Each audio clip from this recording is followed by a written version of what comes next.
¿cierto? Carcinoma mamario. ¿Cuáles son los factores de riesgo para que una mujer sufra de cáncer de mama? Bueno, el primero de todo es el factor hereditario. Recuerden que con el factor hereditario se hereda la predisposición, no se hereda la enfermedad. Ustedes saben que la gran mayoría de las neoplasias la transmite es el cromosoma X de la madre, ¿cierto? Entonces, por ejemplo, si una niña en la familia, hermanas, mamá, tías, maternas han tenido cáncer, pues ya empezamos con una predisposición relativamente alta. Bueno, la raza caucásica o judía, por la presencia pues, de un haplotipo de histocompatibilidad, ustedes los mata la chateada, no entiendo, realmente. Y ustedes me piden familiares de cáncer de mama, menarquia temprana. Esa es una de las cosas que hoy día los ginecólogos le están teniendo mucho miedo, porque ya se están viendo menarquias, niñas que se están desarrollando muy precozmente, niñas que ya están presentando su primera menstruación 9, 10 años. Sí, 9, 10 años. ¿A qué se debe eso? Algunos hablan del factor ambiental, otros hablan de factor químico, por los químicos de tanta comida. Y ustedes saben, para nosotros no es nada desconocido para nosotros que pues, hoy día los animales los inflan a punta de hormona. ¿En cuántos días sacan un pollo? ¿En cuántos? Menos de un mes. Menos de un mes lo están sacando, 21 días lo están sacando. Un pollito que nació hoy así, ¿sí? El 24 ya lo venden así de grande, 24 de mayo. Imagínense la carga hormonal que le tienen que dar. Por eso en ciertos países, no sé si ustedes han leído, hace un tiempito, como 2, 3 años más o menos, sí, como 3 años, 3, 4 añitos más bien, salió la noticia que en Japón, allá en Japón no consumen las alas del pollo. De ahí viene para los países subdesarrollados de América, de Sudamérica. ¿Por qué? Porque ahí es donde le inyectan debajo de las alas le inyectan a los pollos las hormonas. ¿Cierto? Pues obviamente, no es que aquí esté todo concentrado, está regado por todo el cuerpo, pero ¿dónde va a haber mayor concentración? Debajo de las alas. Por eso en Japón no consumen las alas de pollo. Y nosotros ir allá wings, buffalo wings y no sé qué wings, nos las comemos con barbecue, picanticas y toda esa cuestión muy rica. Entonces se habla precisamente de eso, de la carga hormonal, y eso está generando tanto en niñas como en niños se desarrollen hoy día más precozmente. Y otra causal, que creo que yo hace cuando estábamos en los seminarios les decía, porque hoy día, y sí, yo les ponía el ejemplo, si a ustedes hace unos años atrás, 20 años atrás, 30 años atrás, les dijera que una persona X que ustedes nunca la han visto tiene cáncer de útero, cáncer de mama, cáncer de próstata, lo que sea, cáncer que sea, ¿ustedes qué se imaginaban? ¿Cómo? Que es una persona viejita. Hoy día ya no es eso. Sí, ya hoy día, y ustedes lo han de pronto conocido casos, y ustedes allá en sus prácticas van a ver o ya han visto pacientes jóvenes con cualquier tipo de cáncer, ¿cierto? Pero uno se aterra a pacientes de 30 años con cáncer, pacientes que inclusive para mí son jóvenes todavía, 50 años con cáncer, donde el cáncer anteriormente aparecía por allá a los 75 años, 70 años. Ahora hoy día, tanto hombres como mujeres con cáncer y tienen menos de 30 años, 30, 35 años. ¿A eso a qué se debe? Eso de yo lo digo que es el precio que tenemos que pagar por la tecnología, ¿cierto? Es el precio que tenemos que pagar por la tecnología, por la industrialización, ¿sí? Y también lo hablaba ese día. Infortunadamente nosotros, muchos de ustedes, o de nosotros, porque yo me incluyo en ese combo, de pronto no podemos ir a nuestras casas a almorzar, ¿cierto? Para medianamente comer saludable. Y no lo digo porque pues en la casa casa de ustedes no cocinen saludable, sí, ¿sí? Sino que nosotros cáncer de mama, para cualquier tipo de cáncer. Y por eso les explicaba el por qué hoy día tenemos nosotros tantos trastornos, ejemplo, menarquia temprana, ¿cierto? Por ejemplo, los cáncer precoz, cáncer de mama, cáncer de útero, cáncer de ovario, cáncer de próstata, cáncer gástrico en los hombres, ¿cierto? En personas jóvenes, La menopausia tardía, nuliparidad, las mujeres que nunca han tenido bebés. No estoy hablando que son vírgenes, o sea, han tenido muchas noches buenas, ¿cierto? Lo que pasa es que no han parido, no han quedado en embarazo, no han querido quedar en embarazo por aquellas circunstancias, no pueden quedar en embarazo.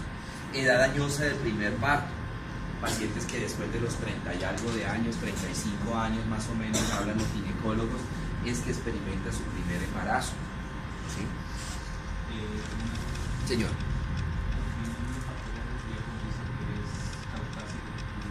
Porque las mujeres de raza caucásica, no solamente las mujeres, los hombres de raza caucásica y judía, tenemos unos haplotipos de histocompatibilidad que nos hacen más susceptibles a determinados cánceres, ¿sí?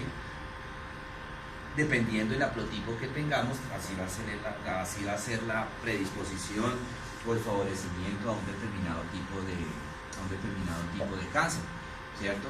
Por ejemplo, los africanos tienen unos diferentes, las personas de raza negra, es decir, africanos bien, haitianos y este grupo de población tienen unos haplotipos de histocompatibilidad diferente a los de nosotros, que les hace a ellos más propensos a otros tipos de cáncer, ¿cierto? Muy bien, ausencia de amamantamiento, obesidad, pacientes que han tenido bebés, ¿sí? Pero que no quieren lactar, porque dicen que entonces la mama se les va a caer más rápido, que no sé qué, que si sé cuándo, el ligamento suspensorio pues va a perder la tonicidad mucho más rápidamente y empiezan a aparecer ciertas estrías, en fin. Obesidad, uso de anticonceptivos orales, estrógenos principalmente, alcoholismo crónico, hormonoterapia a base de estrógenos durante la perimenopausia. Ya esto no se hace, ¿cierto? Anteriormente, si una mujer hace muchos años, si a una mujer estaba ya entrando en el climaterio y ya empezaba a experimentar los síntomas de la menopausia, es decir, los ciclos menstruales irregulares, que pasaban 2-3 meses sin menstruar, las oleadas de calor, inmediatamente le daban reemplazo hormonal y entonces ya se regularizaba el ciclo menstrual de esa mujer nuevamente, ¿cierto? Y duraban muchos años, ¿sí? Por eso es que ya no se usa por la tendencia al cáncer de útero y cáncer de mama. Muy bien. Estos pacientes, la pregunta de José, ¿qué pasa con los pacientes de raza caucásica, de raza judía? Tienen una mutación genética, les decía que había un haplotipo de histocompatibilidad, que es un gen que se llama gen BRCA-1, que se encuentra en el brazo corto del cromosoma 17, ¿cierto? Eso es lo que tenemos todos, pues en este caso las mujeres, ¿cierto? Para que aparezca el cáncer de mama. Ojo, que también hay cáncer de mama en los hombres. No es muy frecuente, pero nosotros también tenemos ese tipo de histocompatibilidad, ¿sí? Que si nosotros tenemos otros factores de riesgo más, aparece el cáncer. Y hoy día, pues no es que esté apareciendo con más frecuencia, ¿sí? El cáncer en hombres, pero sí no se les haga raro a ustedes allá en radiología que le tengan que a un hombre hacer una mamografía o que de pronto tengan que hacer una resonancia, alguna cosa, una tomografía, porque se le está descartando una masa, sobre todo estas personas o esos hombres que sufren de ginecomastia, ¿sí? Acúmulo excesiva de grasa en la mama, ¿sí? Hay que descartar ese acúmulo excesivo, que no sea una lesión que esté empezando, una lesión neoplásica, ¿cierto? Señor. No tiene que ver con la mano, pero es una pregunta. Cuando una persona se hace una vasectomía, ¿qué papel es ¿Para cáncer de? Para algún tipo de cáncer. Ninguno. El único riesgo que va a tener el hombre que se haga la vasectomía es que le caleten un peladito que no es el único riesgo. pero de resto no, porque ahí lo único que acuérdense que en la vasectomía no se meten con nada, o sea, así se metieran con todo no habría ningún riesgo para cáncer, pero en una vasectomía lo único que se mete, lo único que se liga, lo único que se corta es el conducto deferente. Y aprovecho pues para decirles para que, porque cuál es el miedo, el miedo que un hombre en la consulta le dice a uno, un invasor, este es uno de los carcinomas de mejor pronóstico, es maligno, pero digamos que el paciente o la paciente tiene una altísima probabilidad de sanación completa, porque tiene dos factores. Primero, in situ, quiere decir que in situ significa en el sitio, es una masa chiquitica.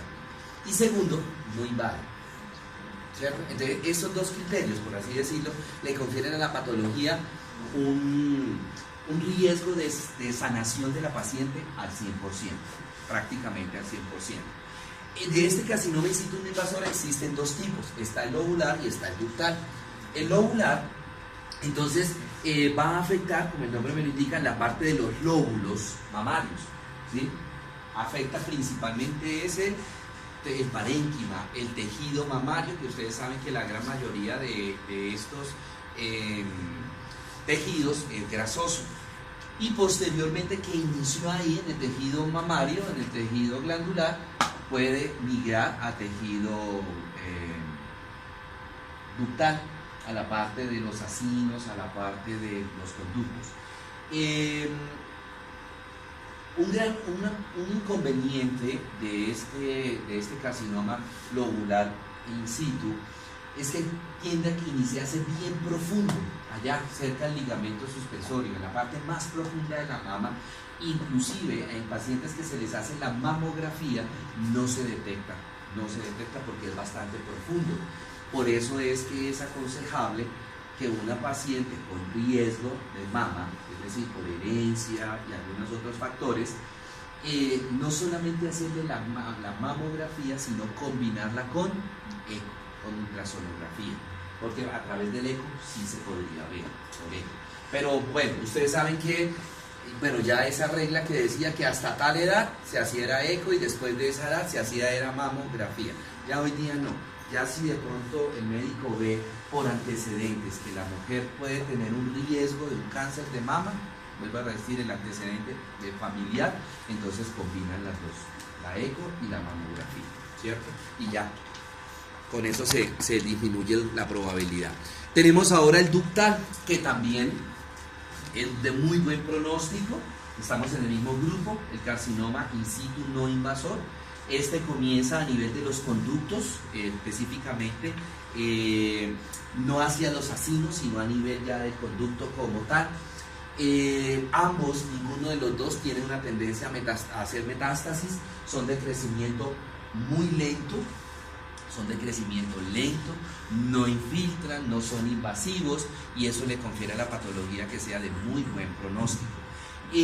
Al escuchar ustedes decirle yo que es de muy buen pronóstico y que la sanación es del prácticamente el 100% de la paciente, ustedes se imaginarían que el tratamiento quirúrgico es algo localizado, de pronto lo que se hacía anteriormente, una cuadrantectomía. No, hoy día ya no se está utilizando la cuadrantectomía mucho, se está haciendo la mastectomía. Pero ¿cómo así, profe? Usted acaba de decir que es de buen pronóstico. Sí, se hace la mastectomía, pero no se le hace quimio a la paciente.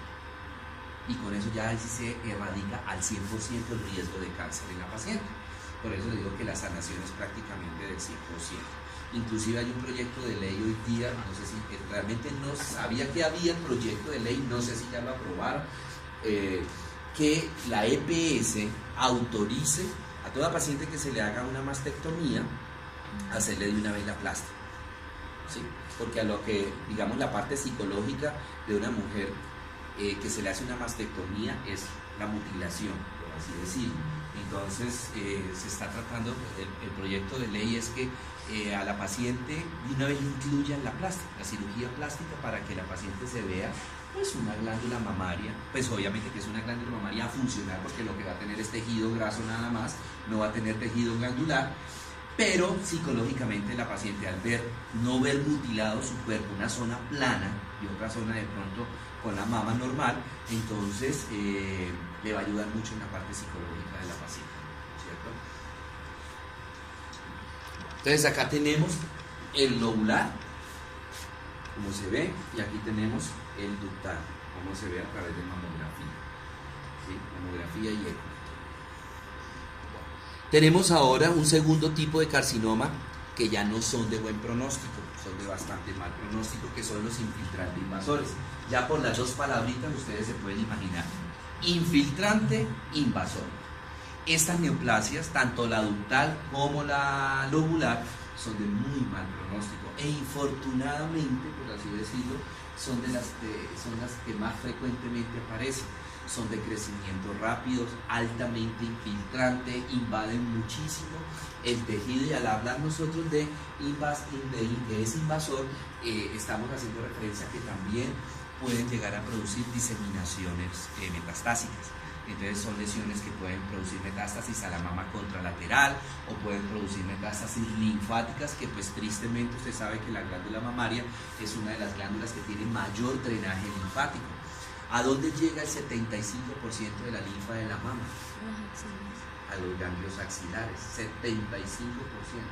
Y ya el 25% restante, entonces se distribuyen hacia los ganglios supraclaviculares, infraclaviculares, los ventroclaviculares, los paraesternales, los diafragmáticos y los contralaterales, ¿cierto? Entonces, estos sí son de muy mal pronóstico porque crecen rápidamente, infiltran rápidamente, invaden rápidamente, de tal manera que también rápidamente van a producir metástasis. En muchas ocasiones se ve que cuando se le hace el diagnóstico a la paciente de cáncer de mama, prácticamente ya hay metástasis por ahí, buscarlos.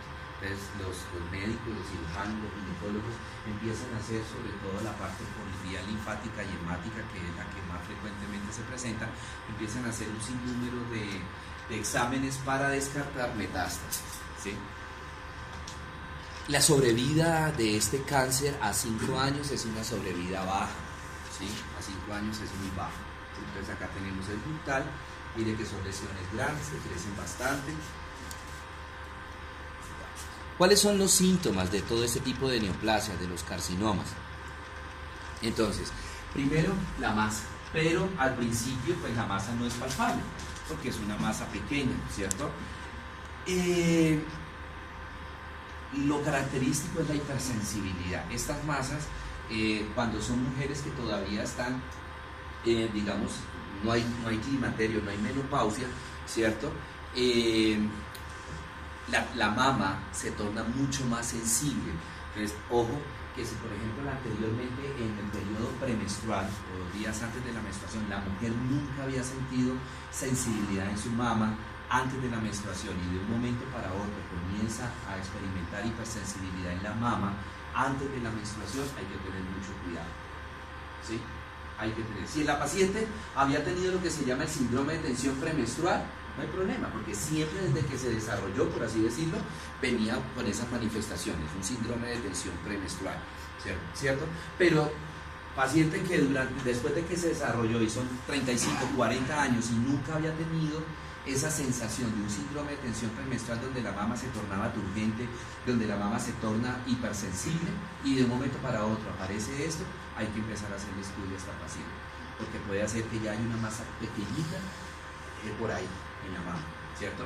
Bueno, ya en estados avanzados se producen retracciones de la piel, especialmente a nivel de la piel de la región de la areola y del pezón, ulceraciones a nivel de la piel de la areola y del pezón, ¿cierto? Secreciones, salida de secreciones, principalmente secreciones sanguinolentas, ¿sí? A través del pezón. Bueno, el edema, o sea, la hipersensibilidad, y se puede presentar lo que se llama la enfermedad de Payet del pezón. En estados avanzados se produce la enfermedad de Payet del pezón. Es como una zona de hiperkeratosis, de cuarteamiento, de resequedad de la parte de la piel del pezón inicialmente, que posteriormente puede comprometer la parte de la areola, ¿sí? Muy bien. La diseminación del cáncer por contigüidad, por diseminación directa, entonces puede afectar la mama contralateral y puede afectar los músculos, principalmente el músculo pectoral mayor, que es el que está justamente por debajo de la mama. Por diseminación linfática y hemática son las dos vías que principalmente hace metástasis. Por diseminación linfática lo va a hacer, ya les decía, hacia los ganglios axilares. 75% de la diseminación del drenaje linfático de la mama lo va a hacer a los ganglios axilares, y el 25% restante se distribuye entre todos los ganglios, los demás ganglios. Y por diseminación linfática lo puede hacer principalmente hacia los ganglios supraclaviculares y hacia los ganglios cervicales, tanto cervicales superficiales como cervicales profundos. Y la otra diseminación, que es la más importante de todas, la diseminación hematógena, que la va a hacer principalmente a huesos, y dentro de huesos a columna, y dentro de columna principalmente a columna torácica, a vértebras torácicas. También la metástasis se puede hacer a hígado y se puede hacer a pulmones.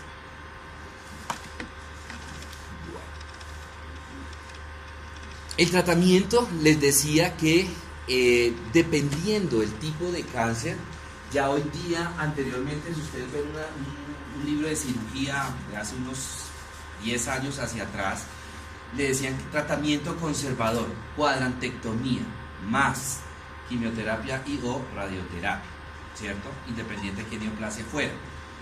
Pero ya hoy día son un poquito más invasivos en la cirugía, especialmente, vuelvo a repetir, para evitar la parte de la radio de la quimioterapia, ¿cierto? Entonces, cuando estamos hablando de in situ, entonces se hace la mastectomía, pero la paciente ya no tiene que hacerse ni radioterapia ni quimioterapia, que eso es bastante, psicológicamente también es bastante diciente para la paciente, ¿cierto? Cuando ya estamos hablando de, bueno, y se respeta ganglios, ¿sí? Cuando estamos hablando de carcinomas invasores infiltrantes, entonces aquí ya hay que ser mucho más agresivo. Se hace la mastectomía con vaciamiento ganglionar, ¿sí? Principalmente los ganglios axilares. Se hace quimioterapia y o radioterapia, dependiendo del grado, la clasificación TNM, tumor, nódulo, metástasis. Dependiendo de esa clasificación, entonces se determina primero si se le hace quimio, con qué quimio se le hace, y si se le hace radio o si se le hace combinado, ¿cierto? Aquí tenemos una neoplasia, un cáncer de mama. Prácticamente lo que ustedes no identifican ahí, tejido mamario sano, o sea, ya invadió toda la glándula mamaria, ¿cierto? Eso es bastante invasivo, eso es de muy mal pronóstico. ¿Listos? Preguntas, dudas, inquietudes.